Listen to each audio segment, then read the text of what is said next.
On January 29, 2026, the California Assembly pushed through AB 1421, a bill that keeps alive the state's plan to charge you for every single mile you drive. Right now, it's sitting in the Senate Rules Committee, and most Californians have no idea this is happening. The bill extends a study that could replace your gas tax with a mileage fee by 2027. We're talking potentially $420 to $1,350 per car per year on top of the taxes you already pay. This isn't theory anymore. The clock is ticking and the vote is coming. Look, if you're tired of Sacramento politicians making decisions about your wallet behind closed doors while other channels just repeat press releases without actually reading the bills, you're in the right place. I'm going to walk you through exactly what AB 1421 does, who's pushing it, and what it means for your family's budget. And if this kind of straight talk about California politics is what you need more of, hit that like button and subscribe, because we're tracking every vote, every committee hearing, and every backroom deal that affects your life. No fluff, no spin, just the legislative truth. Now let's get into this. A B 1421 is being sold to you as a harmless study. Just research, just planning, nothing to worry about. But here's what no one else is telling you. This study is the foundation for a complete transformation of how you pay for roads in California.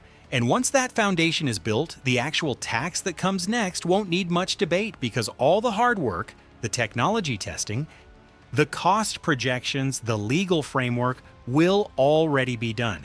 This is how policy works in Sacramento. You don't pass a massive new tax in one bill. You pass it in stages. First, you fund a study. Then you run a pilot program. Then you publish a report. Then you cite that report as justification for the tax itself. And by the time average Californians realize what's happening, the infrastructure is already in place and the votes are already lined up. Let me break down what AB 1421 actually does in plain language. The bill extends something called the Road Usage Charge Technical Advisory Committee. That committee exists for one purpose: to figure out how to charge California drivers based on the number of miles they drive instead of the amount of gas they buy. The committee has been studying this for years, and they ran a real pilot program from August 2024 to January 2025, where actual California drivers volunteered to have their mileage tracked using GPS devices and smartphone apps. The pilot program tested different technologies, it tested different fee rates, it tested public reaction, and now the committee needs more time to compile all that data and make recommendations to the legislature. A B 1421 gives them that time. It extends their work all the way through 2035 and requires them to deliver a comprehensive report by January 1st, 2027. That report is the key, because once that report is published, it becomes the official blueprint. It will include recommended fee rates, it will include recommended tracking technologies, it will include legal language for how to implement the system. And when a legislator introduces the actual mileage tax bill in 2027 or 2028, they'll point to that report and say, "We're just following the expert recommendations. This was studied thoroughly. This is based on data, and the public won't have time to mobilize opposition because the framework will already be built." Now let's talk about why this is even happening. Why is California considering such a radical change to transportation funding?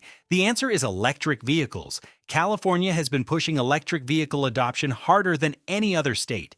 Tax credits, charging station subsidies, regulations requiring automakers to sell more EVs every year, and it's working. California has the highest electric vehicle ownership rate in the country. But here's the problem Sacramento didn't think through. Electric vehicles don't use gasoline. And if you don't buy gasoline, you don't pay the gas tax. California's gas tax is 68 cents per gallon, highest in the nation. And that tax generates billions of dollars every year for road maintenance, highway construction, and transportation projects. As more drivers switch to electric vehicles, that revenue stream is disappearing. The state's own projections estimate they will lose $31.3 billion in gas tax revenue over the next decade. $31.3 billion. That's not a small hole in the budget. That's a catastrophic collapse of the primary funding source for California's transportation infrastructure. So Sacramento has a choice. They can either cut transportation spending by $31 billion, or they can find a new way to collect that money. And cutting spending is not going to happen. Union contracts for road construction workers are locked in. Federal matching funds require the state to maintain certain spending levels. Maintenance backlogs are already massive. California's roads are rated some of the worst in the country, so cutting isn't an option, which means new revenue is the only option. And that's where the mileage fee comes in. If you charge every driver in California based on how many miles they drive, you can replace the revenue lost from declining gas tax collections. Electric vehicle owners would finally pay their fair share for road use. Gas-powered vehicle owners would pay based on actual road wear instead of fuel consumption. And from Sacramento's perspective, it's a more stable and predictable revenue stream because miles driven don't fluctuate as much as gas prices or fuel efficiency. But here's the part they're not saying out loud. Nothing in AB 1421 requires eliminating the gas tax if mileage fees are implemented. Nothing. The bill is about studying how to create a mileage-based system. It doesn't say that system has to replace the gas tax, it could supplement it. And knowing Sacramento's track record with taxation, which scenario do you think is more likely? That they eliminate an existing tax or that they add a new tax on top of it? I'll let you answer that. Now let's get to the numbers that actually matter to you. The pilot program tested fee rates between 2.8 cents and 9 cents per mile. Let's use the average California driver as an example. The typical driver in this state travels about 15,000 miles per year. If you're charged 2.8 cents per mile, that's $420 per year. If you're charged 9 cents per mile, that's $1,350 per year. Most California households have 2 cars, so double those numbers. At the low end, you're looking at $840 annually for a 2-car household. At the high end, $2,700. Now add that to what you're already paying. The average California driver buys about 600 gallons of gas per year. At 68 cents per gallon in state gas tax, that's $408 per car in gas taxes. For a 2-car household, that's about $816 annually just in California state gas taxes. If mileage fees are added on top of that, you're looking at a combined burden of somewhere between $1,656 and $3,516 per year. That's for a household with 2 average drivers. If you drive more than average, maybe you have a long commute, or you travel for work, or you live in a rural area where everything is spread out, your costs go even higher. Let me put that in perspective. $3,000 per year is $250 per month. That's a car payment. That's a significant chunk of your grocery budget. That's a family vacation. And this doesn't even account for the indirect costs. Every business that operates vehicles will face the same mileage fees. Delivery companies, trucking companies, rideshare drivers, contractors, plumbers, electricians, all of those businesses will pass their increased costs onto you through higher prices for goods and services. When it costs more to transport products, those products cost more on the shelf. When it costs more for a plumber to drive to your house, you pay more for the service call. The ripple effect touches everyone, even people who don't own cars. But the financial burden isn't even the scariest part of this bill. The real concern is how the state plans to track your mileage. Because unlike the gas tax, which is collected at the pump and doesn't require knowing anything about individual drivers, a mileage-based fee requires the state to know exactly how many miles you personally drove. And that means tracking. The study funded by AB 1421 explores 3 primary methods. Option 1, GPS devices. During the pilot program, some participants installed plug-in GPS units in their cars that transmitted real-time location data to the state. These devices didn't just count miles. They recorded where you drove, when you drove, what routes you took, and how fast you were going. All of that data was uploaded to state servers. Now, the program claims the data is anonymized, and that location information isn't stored long-term. But think about what that really means. In order to bill you for mileage, the state has to tie your mileage total to your identity, your name, your vehicle registration, your address, so the data can't be truly anonymous. And once the technology exists to collect detailed location data, What stops future legislation from using that data for other purposes? Congestion pricing, where you pay more to drive during rush hour. Environmental zones, where you pay extra fees for driving in certain areas. Speed-based penalties, where your mileage fee increases if you drive over the limit. The technology enables all of that. Option 2, event data recorders. These are the black boxes built into your car. If you own a vehicle manufactured after 2014, there's a 96% chance it has one of these devices. They're already in there, recording information about your driving, hard braking, acceleration, speed, airbag deployment. This data is used by manufacturers for diagnostics and by insurance companies after accidents. The mileage fee study examines whether the state could simply access these existing devices and pull odometer readings directly from your car's computer. No new hardware required, just legal authority to tap into data your car is already collecting. Option 3, smog check odometer readings. Every 2 years, California requires most vehicles to get a smog check. During that check, the mechanic records your odometer reading. The state already has this data in a database. The mileage fee study looks at whether they could use those odometer readings to calculate how many miles you drove between smog checks and bill you accordingly.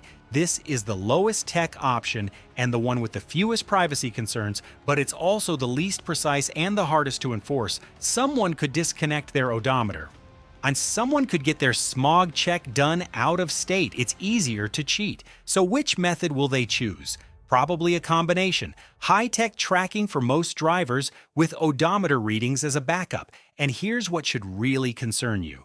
Your car is already collecting most of this data right now, whether you know it or not. Event data recorders are standard equipment.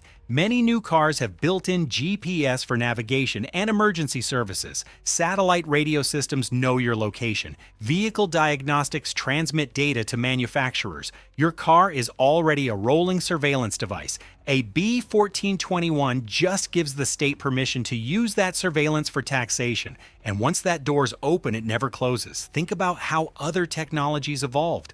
Red light cameras were supposed to only catch people running red lights. Now they're used for speed enforcement, toll collection, and tracking vehicles across entire cities. Automatic license plate readers were supposed to help find stolen cars. Now they're used to build databases of everyone's movements.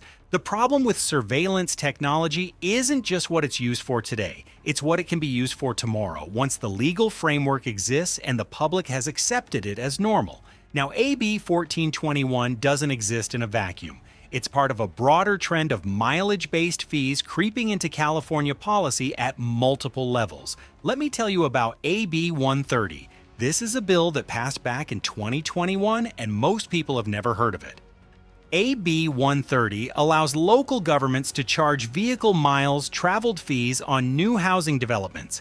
When a developer wants to build an apartment complex or a subdivision, the city can impose a fee based on how much additional driving that housing project will generate. The fees are supposed to mitigate the environmental impact of increased vehicle trips.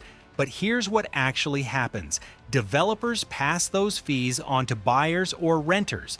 The fees can reach up to $16,200 per housing unit. In some jurisdictions, the total cost over 20 years can hit $324,000 per unit. Housing advocates estimate this could increase rents by 48% in high-cost areas. That translates to an extra $1,350 per month for some renters. Think about the political strategy here. A B-130 tests mileage-based fees at the local level on new construction. A B-1421 studies mileage-based fees at the state level on all drivers. They're building the same system from two different angles, and they're framing both as solutions to progressive policy goals. A B-130 is sold as environmental protection, reducing sprawl and car dependency. A B-1421 is sold as tax fairness, making sure electric vehicle owners pay for roads too. By wrapping these fees in climate and equity language, Sacramento makes opposition look anti-environmental or anti-fairness. It's political framing designed to shut down debate. And who's pushing this? Let's follow the money.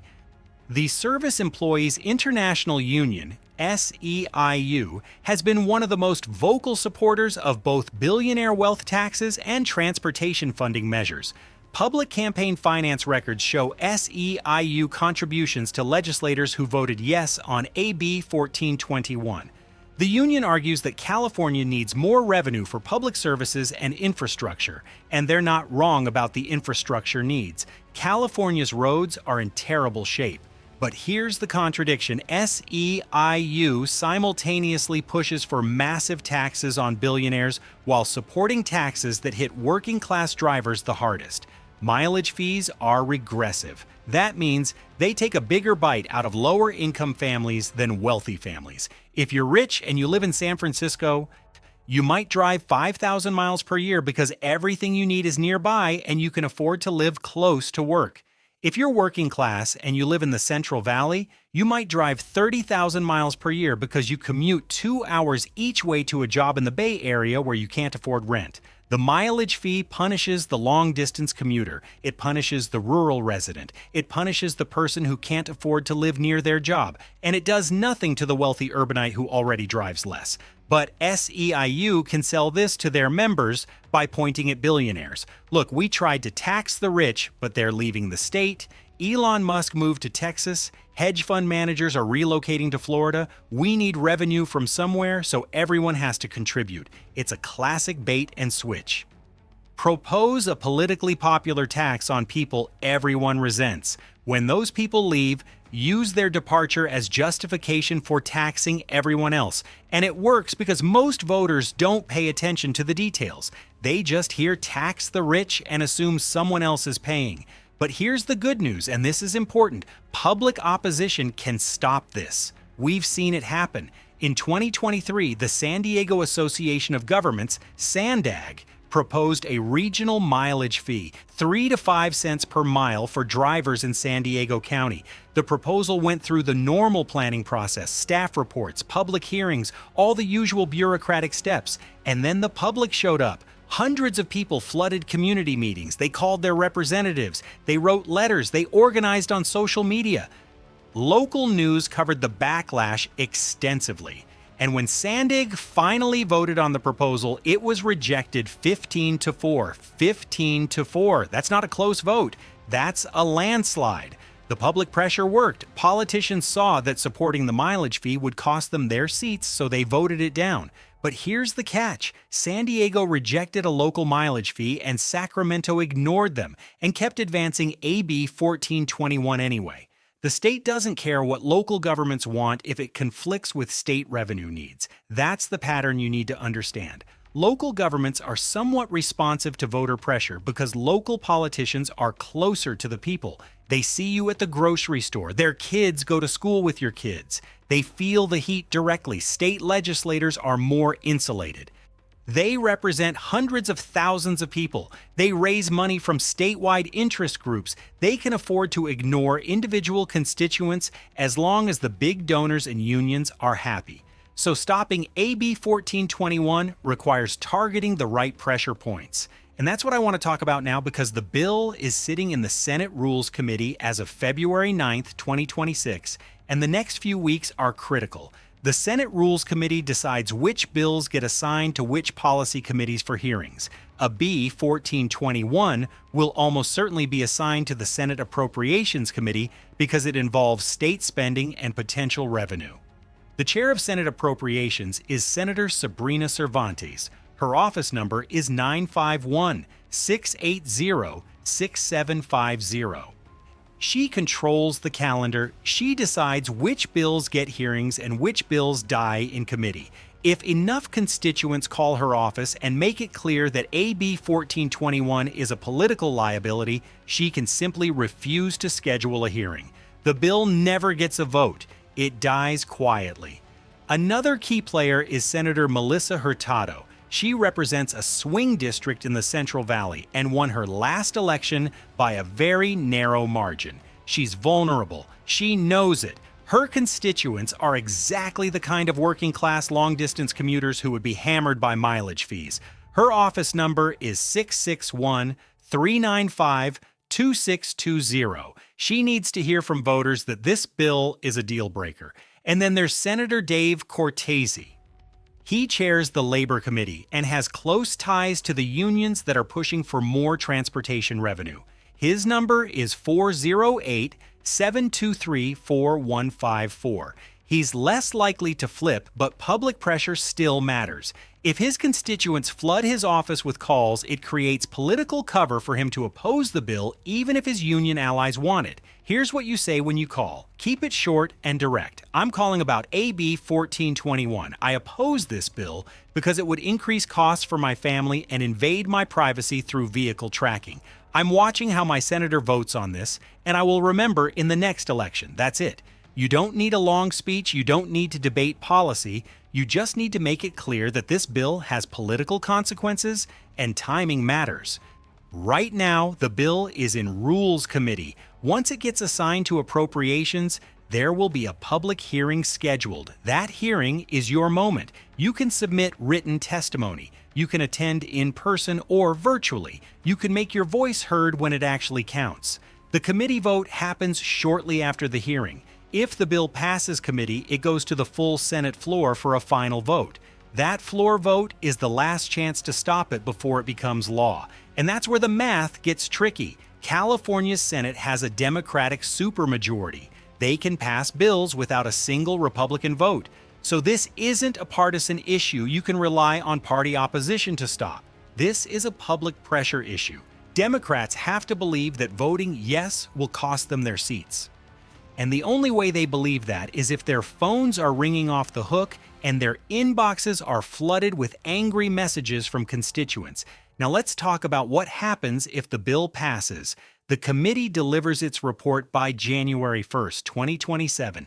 That report will include detailed recommendations for implementing a mileage-based fee system, fee rates, technology standards, revenue projections, equity considerations, everything a legislator needs to introduce the actual tax bill. And sometime in 2027 or 2028, that bill will be introduced. At that point, the debate won't be about whether to study mileage fees. It will be about whether to implement the recommendations from the study. And Sacramento will argue that the study was thorough, the technology was tested, the public had input during the pilot program, and now it's time to move forward. The infrastructure will already exist. The legal framework will already be drafted. All they need is the vote. And here's the political timing to watch. If gas prices spike in spring or summer of 2026, maybe because of refinery shutdowns, maybe because of tensions in the Middle East, maybe because of California's unique fuel blend requirements, public anger at high gas prices could actually help mileage fee proponents. They'll argue that mileage fees are more predictable and fair than gas taxes that fluctuate with global oil markets. They'll point to families struggling to afford gas and say, we need a better system. Conversely, if gas prices drop, the urgency for changing the system disappears. People tolerate the gas tax more when gas is cheap. So the political calculation is this: Sacramento wants to pass the mileage fee during a moment when the public is already frustrated with transportation costs, but before they realize the mileage fee will make things worse, not better. That's the window.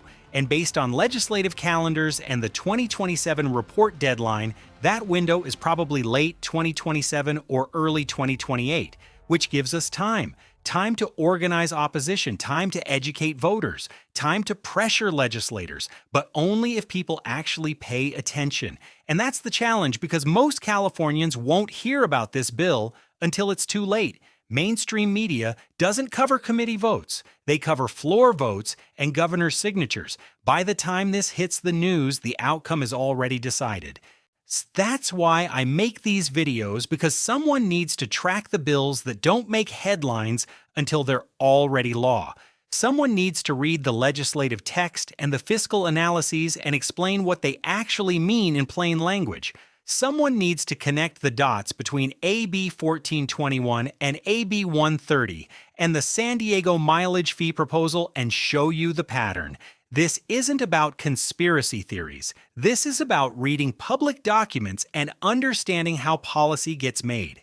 Everything I've told you in this video is based on official bill text, legislative analyses, pilot program reports, and public records. It's all out there. Most people just don't have time to read through hundreds of pages of government documents. That's what this channel does. We read the boring stuff so you don't have to, and we explain what it means for your life. So here's the bottom line. A B 1421 passed the California Assembly on January 29, 2026. It's currently sitting in the Senate Rules Committee. Within the next 2 to 4 weeks, it will be assigned to a policy committee, most likely Appropriations. That committee will schedule a hearing. After the hearing, there will be a committee vote. If it passes committee, it goes to the full Senate floor. If it passes the Senate, it becomes law, and the study continues through 2035 with a report due January 1st, 2027. That report will be the blueprint for implementing actual mileage fees, probably sometime in 2027 or 2028. Those fees could cost the average two-car California household between $840 and $2,700 per year, on top of existing gas taxes. The fees will require tracking your vehicle's mileage through GPS, black box computers, or odometer readings, which creates serious privacy concerns about government surveillance of your movements. This is part of a broader pattern of mileage-based fees being implemented at both state and local levels, often wrapped in environmental or equity language to make opposition seem unreasonable. The unions and interest groups pushing these policies claim to support taxing billionaires, but consistently back taxes that hit working families hardest. And while public opposition can work, as San Diego proved in 2023, it requires organized pressure on the right decision makers at the right time.